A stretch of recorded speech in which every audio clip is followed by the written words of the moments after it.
Tonight, let's talk a little bit about the benefits of Kirtan. Kirtan is a really ancient practice. It's a practice that is universal, really, in many different cultures. It's chanting the names of God, chanting the names of the divine to bring inspiration to the heart and to connect your emotional body and your soul to the infinite. It's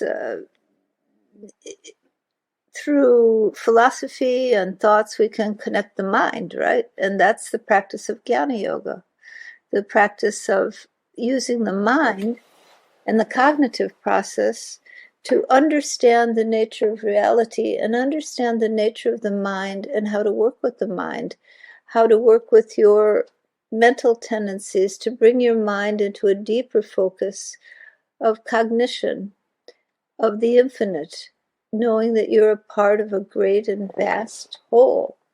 You're just a small part of that giant whole. So we can know that through cognitive experience, we can gain the knowledge of that. But then to bring that knowledge into present moment requires more than intellectual cognition.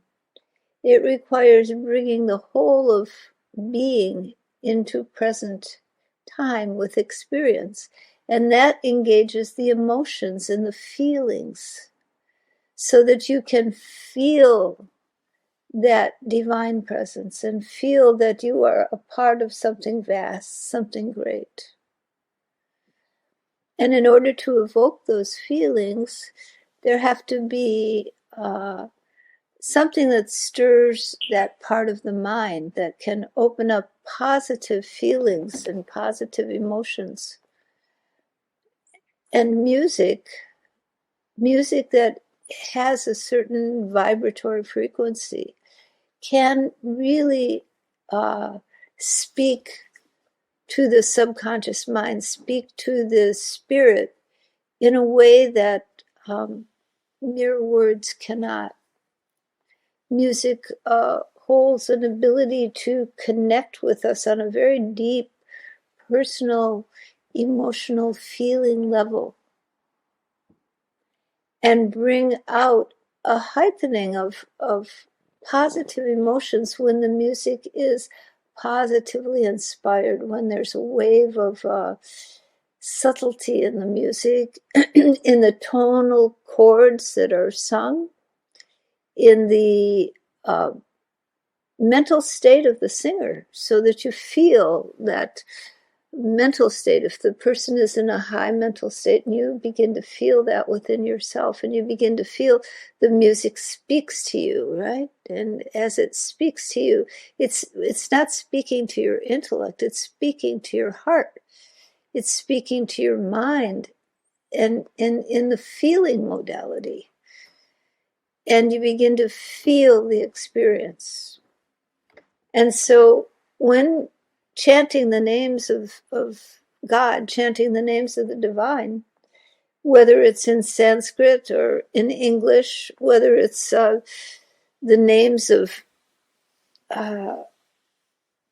Indian gods or Greek gods or Western gods, it doesn't matter.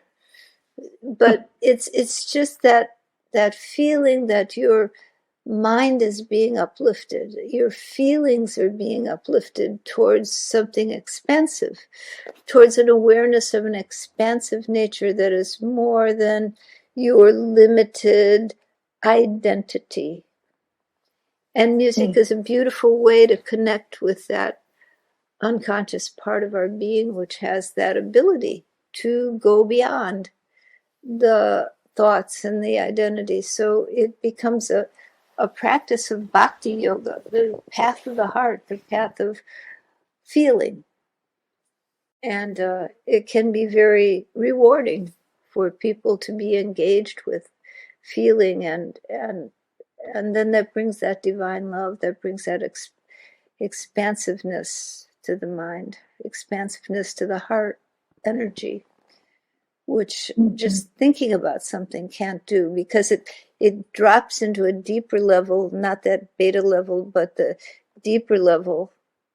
And actually, I was just reading, because I was reading a study on, I'm doing a course on trauma. Deep and ongoing meditation is one of the few things that can actually restructure the miglia, the part of the brain that controls emotion. And when we have traumatized emotions, it's usually very affected.